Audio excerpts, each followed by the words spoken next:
Good morning and welcome to Motivational Mornings, the podcast that gets you going before you get going.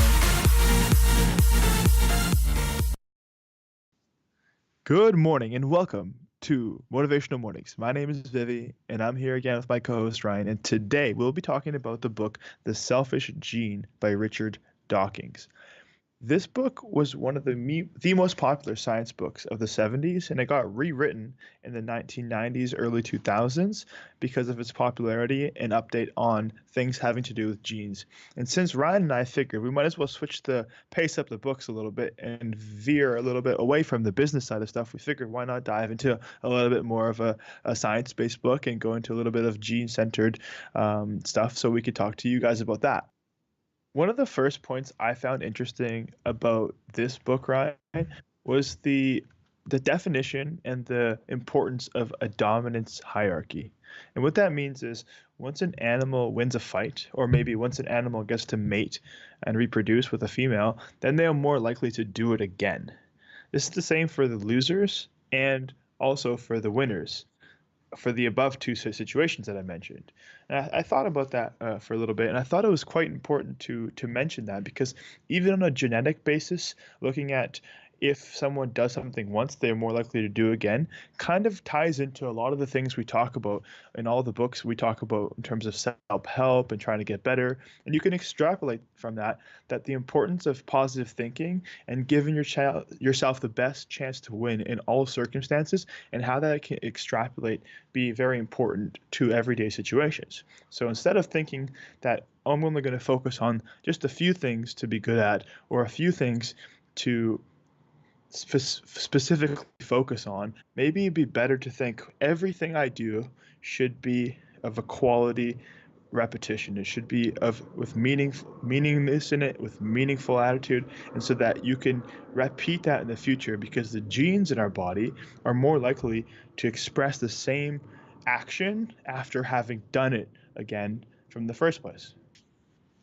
The second point I found was interesting was not really a takeaway point on something that maybe you can take and implement into your life right away, but it was just more of a fact that I found quite interesting. And it's that Richard Dawkins states that in evolutionary biology, and specifically in genetics, a gene for something doesn't mean that anything other than that, when you remove the gene, there's a change in the expression of a trait. And so just for those of you who aren't super familiar with how genes and the expression of traits work, is you're given genes from different parents, and the interaction of those genes can either be a dominant trait, which means that both parents give you a dominant trait, or a recessive trait, which means that one of the traits is dominant and the other one isn't dominant, and the dominant one will prevail. And I always thought of it as the fact that, oh, when people say, oh, that person has a gene for black hair or blue eyes and whatever, that means that if they didn't have it, that trait would be gone. They wouldn't have it. Well, it's actually not true, and it's a common misconception by this point. It just states that when you remove the gene, there's just a change in expression. So maybe you'll still have that. Maybe you'll still have that ability to have black hair, blue eyes, but just be a little bit more differently expressed, or a different shade. And that can be extrapolated to when people say, oh, that person doesn't have a good genealogy to be maybe intelligent. Well, maybe not. Maybe that's not true, because it's just a change in expression, and it just means that maybe the more you put into the nature or the nurture around stuff, maybe the nurturing around is actually more important than the nature.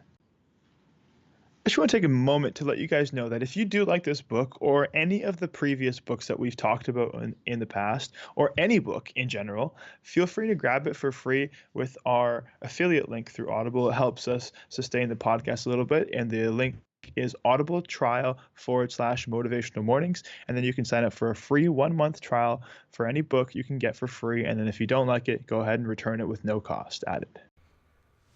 I want to talk about one point that I found interesting from the book, but before I do, I want to go over the book's definition of selfish. So Richard Dawkins defines selfish as an action that increases your chances to survive but hurts someone else's, even if it's slightly. So an example of this would be, there's a type of bird called the black-headed gull, which black-headed gulls, they often live in groups with other gulls and have their nests very close together. And so what's common practice is when, say, one neighbor goes out to eat and leaves their babies unattended, their neighbor will actually eat their neighbor's babies instead of going out to fish themselves, as if they eat their neighbor's food, it's a lot closer, they have to spend less energy, and they don't leave their own children unprotected. So that would be the definition of something selfish. You increase your own chances to survive, but you decrease someone else's.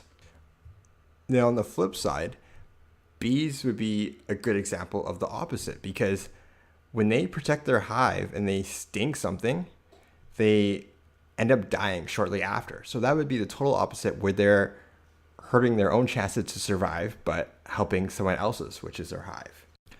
So back to my point now, Richard Dawkins talks about parenting and children and what's the best way to allocate resources among them. So let's give an example. Say you have 2 children and you only have enough money for one of them to go to college, or you can split your money 50-50 and they can each take a few classes, but none of them would get a degree.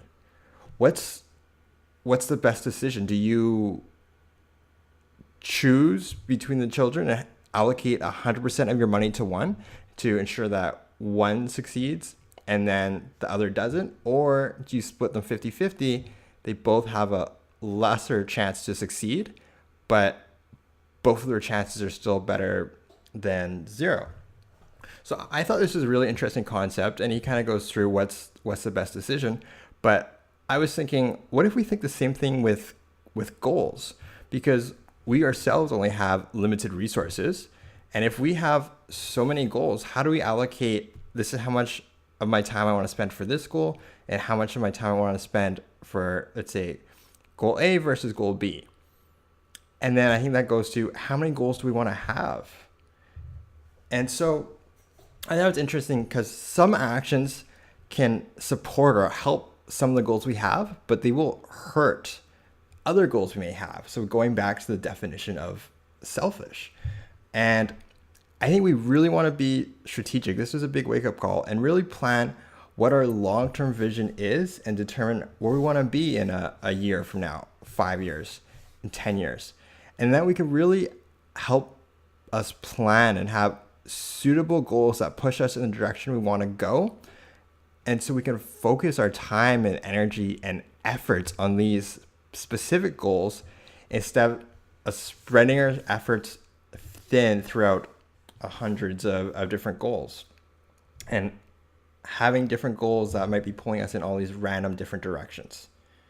So to summarize my point, some actions will help, say, goal number 1, but will hurt goal number 2.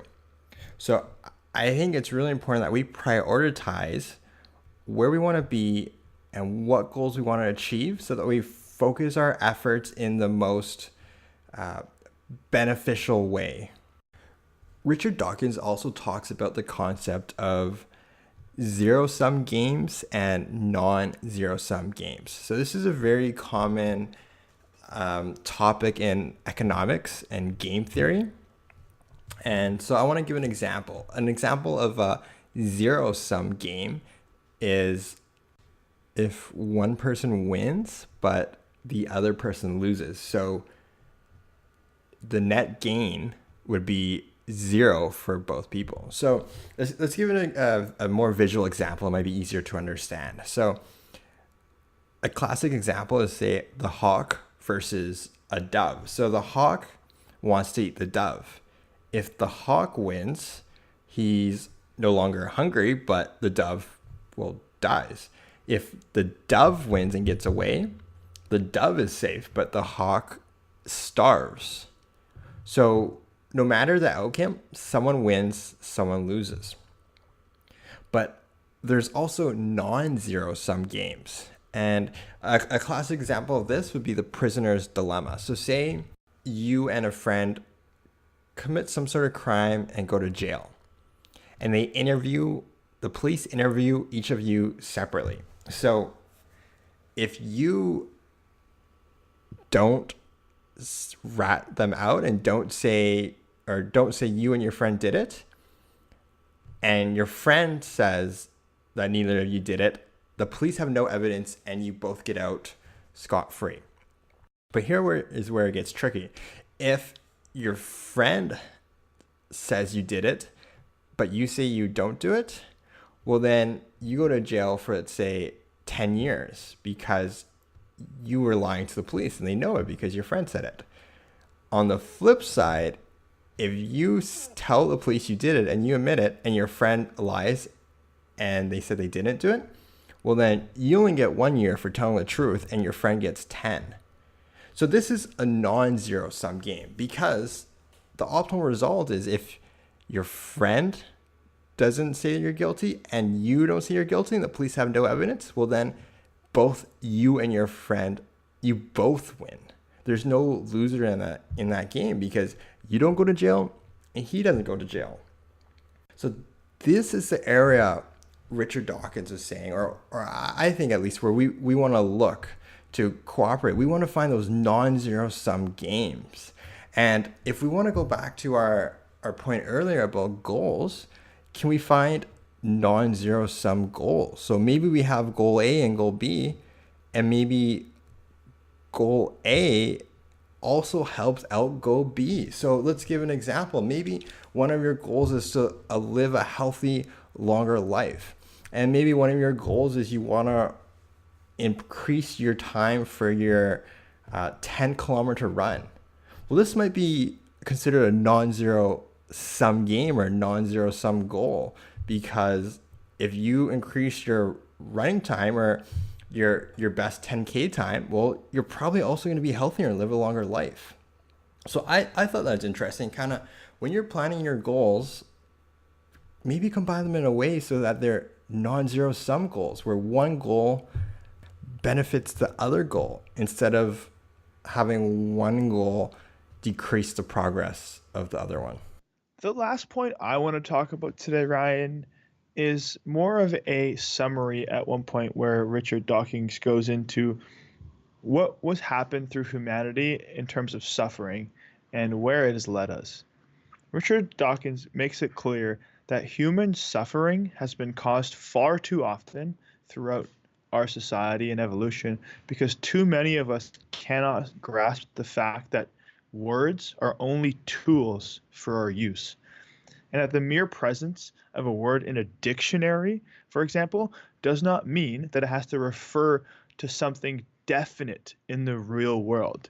I'm sure you can think of many examples that people have argued over things in the past that are just from simple definitions of things that cannot be proven.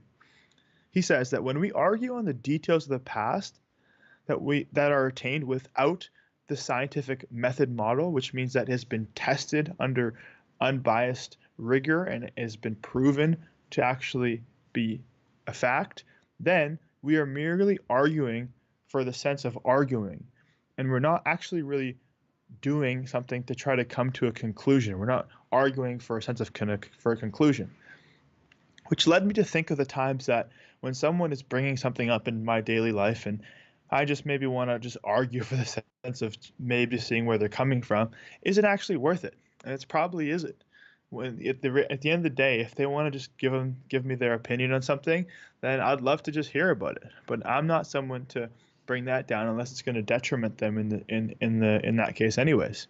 So it just kind of made me more aware of maybe the things I'm doing on the daily basis and how that I may use that into my life. But that wraps up our episode for today.